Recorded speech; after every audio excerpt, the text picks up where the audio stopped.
ထူးထူးခြားခြားမရှိလာတဲ့တာမန်စားတောက်ဆိုင်လေးထဲမှာဖန်ကင်နဲ့ဟန်နီဘန်နီလို့နာမည်ရတဲ့ချစ်သူရည်စားလူငယ်လေးနှစ်ယောက်ကအေးဆေးဆေးစကားထိုင်ပြောနေကြပါရီ။သူတို့နှစ်ယောက်ပြောနေတဲ့အကြောင်းအရာကတာမန်လူငယ်တွေပြောနေကြအကြောင်းအရာတွေတော့မဟုတ်ပါဘူး။ဘန်တွေကိုဓမြတိုက်တာနဲ့အရက်ဆိုင်တွေကိုဓမြတိုက်တာဘယ်ဟာကပိုပြီးအားသာချက်အားနည်းချက်ရှိလဲဆိုတာကိုအလေးနဲ့ဆွေးနွေးနေကြတာပါ။အဲဒီကနေတဆင့်သူတို့ရဲ့စကားဝိုင်းကစားတောက်ဆိုင်တွေကိုဓမြတိုက်တဲ့အကြောင်းအရာစီကိုရောက်သွားပါရီ။ဖန်ကင်ကဘာပြောလဲဆိုတော့စားတောက်ဆိုင်တွေကိုဓမြတိုက်ရတာကပို့ပြီးတော့တွက်ချေကြိုက်တယ်။ဘာလို့လဲဆိုတော့ဆိုင်ရှင်စီကငွေသိမ်းပုံတွေကပတ်စံတွေကိုရမယ့်ပြီးဆိုင်ထဲမှာလာစားနေတဲ့ဧည့်သည်တွေအားလုံးရဲ့ပတ်စံအိတ်တွေကိုပါအကုန်လုံးသိမ်းကျုံယူလိုက်လို့ရတဲ့အတွက်အမြတ်ကြီးစားရနိုင်တဲ့အလုပ်ပဲလို့ရှင်းပြလိုက်ပါရယ်။ဒီကြံကိုကြားလိုက်ရတဲ့အချိန်မှာဟန်နီဘန်နီကလည်းအရန်ကိုသဘောကျသွားပြီးစိတ်လို့ရှားသွားပါရယ်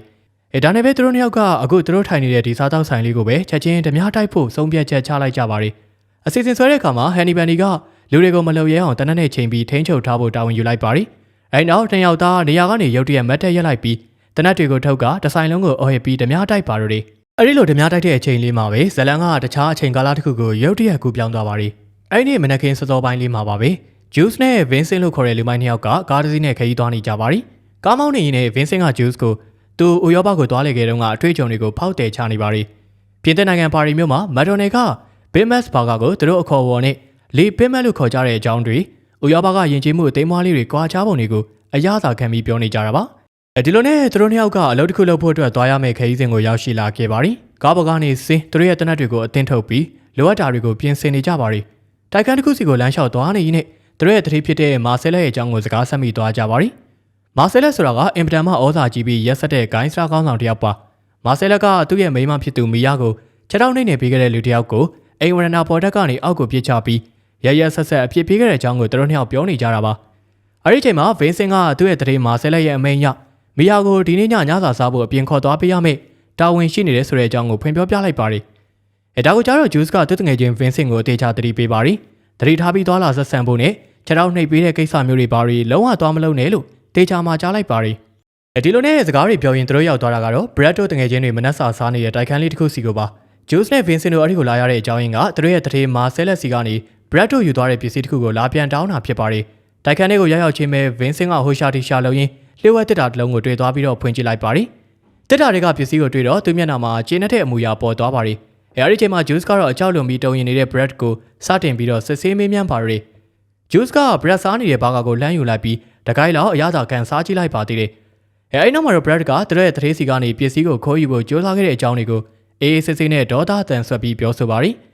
စကားပြောရင်းနဲ့ Juice ကသူ့ရဲ့တနက်ကို Brad စီကိုချိန်လိုက်ပြီးတမချန်းစာတွေက Ezekiel ရဲ့အခန်းကြီး25အခန်းငယ်16ကိုခက်တီတီနဲ့ရွတ်ဆိုပါရီ။ကျန်းစာရွတ်ဆိုပြီးတာနဲ့တပြိုင်နက် Juice နဲ့ Vincent တို့နှစ်ယောက်သားတနက်တွေနဲ့ Brad ကိုအချက်ပေါင်းများစွာပြစ်ခတ်ပြီးအဆုံးစီရင်လိုက်ကြပါရီ။အဲဒီနေ့နောက်ပိုင်းချိန်ကိုရောက်တဲ့အခါမှာတော့ဇက်ကောင်အသေးတယောက်ထပ်ပေါ်လာပါရီ။သူကတော့ Bush လို့ခေါ်တဲ့လက်ဝဲသမားတစ်ယောက်ပါ။ကလပ်တစ်ခုမှာမာဆယ်လက်က Bush ကိုပတ်စံတွေအများကြီးပေးပြီးလာမယ့်ပြစမချီမှာတမင်တက်တက်ရှုံးပေးဖို့လာရောက် lap ထိုးနေတာဖြစ်ပါရီ။ Bush ရဲ့နောက်ဆုံးထိုးတက်ရမယ့်လက်ဝဲပွဲလည်းဖြစ်ပါရီ။အဲဒီလိုသူတို့စကားတွေပြောနေတော့မှပဲ Juice နဲ့ Vincent တို့ကအရင်ဝင်ထားတဲ့အဝတ်စားတွေမဟုတ်တော့ပဲတခြားအဝတ်စားတစ်တွေလဲဝတ်ဆင်ထားပြီးတော့စောစောကသူတို့ပြန်ယူလာတဲ့တက်တာလေးကိုကိုင်ကကလပ်ထဲကိုရောက်လာကြပါရီ။ Bush နဲ့ Vincent တို့ကမျက်နှာချင်းဆိုင်ပြီးတာနဲ့တယောက်နဲ့တယောက်ကြီးမရဖြစ်ပြီးတော့ချက်ချင်းပဲစကားတွေများရန်တွေဖြစ်ကြပါရီ။ဒါပေမဲ့ Marcel က Vincent ကိုလမ်းခေါ်လိုက်ပြီးတော့သူတို့နှစ်ယောက်ကအလွန်ရင်းနှီးတဲ့ညီကိုတွေလိုဖက်လဲတကင်းနှုတ်ဆက်လိုက်ကြပါရီ။ဒီမြင်ကွင်းကိုကြည့်ပြီး Bush ကတော့ Vincent နဲ့ Marcel တို့ကိုစိုက်ကြည့်ရင်လုံးဝမကြည်မနှက်ဖြစ်နေခဲ့ပါရီ။နောက်နေ့မှာတော့ Vincent ကသူ့ရဲ့တတိကတော့မီယာကိုညစာကျွေးဖို့သွားမကြိုခင်လန့်စီမှာဟီရိုအင်းအရင်ဝယ်ပြီးကိုရိုင်းလေးတုံးထားလိုက်ပါသေးတယ်။ဆိုင်မှာသူတို့နှစ်ယောက်အမိုက်စားကားပြခဲ့ကြလို့စူဖလားရခဲ့ပေမဲ့အိမ်ပြန်ရောက်တဲ့ကမီယာက Vincent ရဲ့မွေးရစေးကိုကိုကင်းအမှတ်နဲ့မားရှူမိပြီးတတိလက်သွားလို့ Vincent တရားကိုပြရခက်က Lance အင်ကိုအမြန်မောင်းသွားပြီးမီယာရဲ့နှလုံးတက်ကို adrenaline ဆေးထိုးနဲ့အားကုန်ဆိုင်ချပြီးအသက်ခဲ့ရတယ်လို့ဒီလိုဝက်ချက်ကိုတထေးမာဆယ်လက်မသိအောင်ဖုံးကွယ်ထားဖို့နှစ်ယောက်သားသဘောတူခဲ့ကြပါရီ။တစ်ဖက်မှာလည်း Bush ကစစ်ဖို့ကွန်စလာပေးခဲ့တဲ့အဖိုးစင်ဆက်စအိုထဲဝက်ပြီးအသက်နယ်လေးကထိန်းသိမ်းခဲ့ရတဲ့ရွှေနာရီလေးကိုအလေးထားသူဖြစ်ပေမဲ့မာဆယ်လက်နဲ့သဘောတူထားတဲ့အတိုင်းလက်ဝဲပွဲမှာအရှုံးမပေးပဲပြိုင်ဘက်ကိုတေးအောင်ထိုးတက်ပြီးပတ်စံတွေလိန်ကထွက်ပြေးခဲ့ရကနေကော်မာလီဖေဗီယန်ကနာယီကိုအိမ်မှာမေးချန်ခဲ့တာကြောင့်အသက်အန်ဒရယ်ကြားကအင်ကိုပြန်သွားယူခဲ့ရပါရီ။အိမ်မှာနာယီပြန်ယူရင်းအိမ်သားတွေကထွက်လာတဲ့ Vincent ကို Bush ကအတွေ့ရတနက်နဲ့ပြတ်တက်လိုက်နိုင်ပေမဲ့အပြန်လမ်းမှာတော့တထေးမှာဆဲလက်နဲ့မီးပွိုင်းမှာအမတ်မထင်ထိတ်ထိုက်တိုးပြီးကားနဲ့ထိုက်ကထွက်ပြေးရင်းမေနက်ရဲ့အပေါင်းဆိုင်ထဲထိရောက်သွားကနှစ်ယောက်သားအသေးကြီးတပ်ပုတ်နေကြတော့မှပဲဆိုင်ရှင်မေနက်ကသူတို့နှစ်ယောက်လုံးကိုတနက်နဲ့ချိန်ပြီးဖမ်းဆီးလိုက်ပါတော့တယ်။ Bush နဲ့ Marcel တို့နှစ်ယောက်သားအပေါင်းဆိုင်ထဲမှာဖမ်းဆီးခံထားရတဲ့ချိန် Bush ကဂျိုးကိုရုံထွက်နိုင်ခဲ့ပြီးထွက်ပြေးနေတဲ့ချိန် မာဆယ်လက်စ်ရဲ့အော်တန်ကြောင့်စိတ်မဖြောင့်တာနဲ့ဆာမူရိုင်းတားရှိတလက်ကိုကိုင်းပြီးပြန်ခဲ့ရမှာမေနက်ကိုတက်ပြစ်လိုက်နိုင်တယ်လို့မာဆယ်လက်စ်ကလည်းဇက်ကိုတနက်နဲ့ပြစ်ပြီးလက်စားချေခဲ့ပေမဲ့သူ့အသက်ကိုကယ်ခဲ့တဲ့အတွက် Bush ကိုဒီမျိုးကနေအပြီးထွက်သွားဖို့ခွင့်ပြုပေးလိုက်တာကြောင့် Bush လည်း Fabian နဲ့တူမျိုးကနေထွက်ခွာသွားပါတော့တယ်။ဒီလိုနဲ့ဇလန်ကအစာပိုင်းကိုပြန်သွားတဲ့အခါ Juice နဲ့ Vincent တို့ကတိုက်ခန်းထဲမှာတနက်နဲ့အချက်ပေါင်းများစွာပြစ်ခံရပေမဲ့ကြီးစံတရောင်းမှမထိတာကြောင့် Juice ကဒါကိုဖျားသခင်ရဲ့တကူတော်လို့ယုံကြည်သွားပြီးရာဇဝတ်လောကကနေအနားယူဖို့ဆုံးဖြတ်လိုက်ပေမဲ့ကောင်းမောင်ရင် Vincent ရဲ့တနက်ကမတော်တဆကြီးထွက်သွားပြီးမာဗင်ရဲ့ခေါင်းကိုမှန်သွားတာကြောင့်ကားတစ်စီးလုံးသွေးတွေပေးပွားသွားလို့တကယ်ချင်းဂျေမီရဲ့အိမ်ကိုသွားပုံခဲ့ရမှာဂျေမီရဲ့မိန်းမပြန်မလာခင်ပြဿနာရှင်းဖို့တတိကလွတ်လိုက်တဲ့မစ္စတာဦးရောက်လာပြီးကားနဲ့သူတို့ကိုယ်တိုင်ကိုပြောင်းစင်အောင်ဆေးကြောခိုင်းကအလောင်းကိုပါဖျောက်ပြက်ပေးခဲ့လို့သူတို့လည်းမနက်စာစားဖို့ဆိုင်ကိုဝင်ခဲ့ကြပါရီ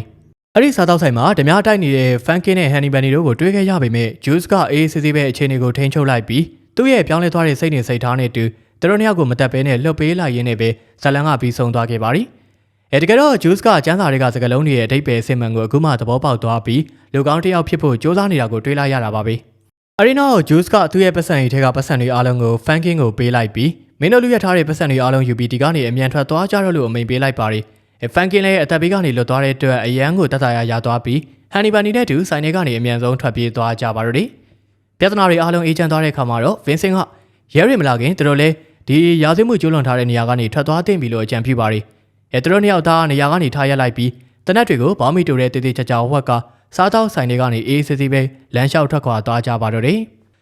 ဇလန်ကတော့အစာအဆုံးအလှည့်ပြောင်းနေနဲ့ပြင်းထန်နေတဲ့လူမိုက်တွေဓမြတွေလက်ဝဲသမားတွေရဲ့ကံကြမ္မာတွေတစ်ခုနဲ့တစ်ခုအပြန်အလှန်ဆက်နွယ်နေတဲ့ဂတ်တဝင်မြောက်ဇလန်ကြီးရဲ့ recap လေးပဲဖြစ်ပါရီဒီလိုမျိုးစိတ်ဝင်စားစရာကောင်းတဲ့ဇလန်ပြန်လေသုံးသက်ချက်ဗီဒီယိုလေးတွေကိုဆက်လက်ကြည့်ရှုကျင်သေးတဲ့ဆိုရင်တော့ like and subscribe လေးလုပ်ထားဖို့မမေ့လိုက်ပါနဲ့ဦးနော်အားလုံးကိုကျေးဇူးထူးပဲတင်ရှိပါရခင်ဗျာ